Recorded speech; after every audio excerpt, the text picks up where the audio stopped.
When it comes to printing your presentation, you've got a variety of options. First of all, I'm just going to go into File and into Print. What you've got here is the ability to print all slides, and it shows you here where one slide per page. So this will print out, according to the bottom center of my screen, 8 pages, each one being the slide on each page. Or alternatively, what you could do is say, I don't want to print all slides, I want to print just the current slide or just certain slides. So you get to choose that as well.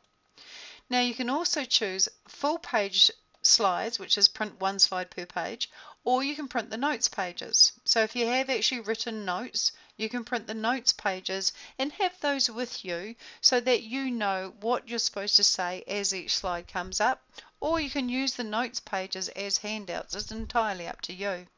You can also print an outline, and an outline is just basically a text summary of what your presentation will cover. And that can be useful to give to people as to what sort of things you'll be talking about in your presentation, instead of printing slides. But I'll go back to printing either a full page notes or what have you. There's also handouts. You may decide that you want to print 3 slides, and there's 3 slides on a page with some lines out the right hand side where people can write notes. And there's all sorts of handout options you can choose there. You can also frame the slides or not, and so there you see the frame disappears, and I'll put the frame back on. You can scale it to paper, and you can print high quality.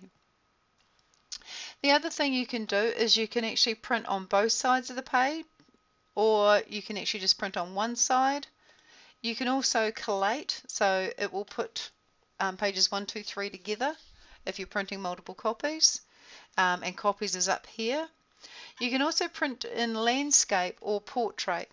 So I've just changed the 3 slide handout to landscape. And you get the option to print in color or to print black and white, pure black and white, or grayscale. And that will just depend on your printer. You can even edit the headers and footers in this option here, and you'll decide for my handouts I might like to include the date it was printed, the footer, software solutions, the header, how to make money quickly, and it automatically includes the page number, and you can apply it to all. And so here you see the header, the date, the page number, and the footer. And so you can edit headers and footers also for your handouts, and then you'd simply go print, and that would print 3 pages with 3 slides, or the last one being 2 slides, 3 slides per page. So all sorts of printing options, and I'll just go back.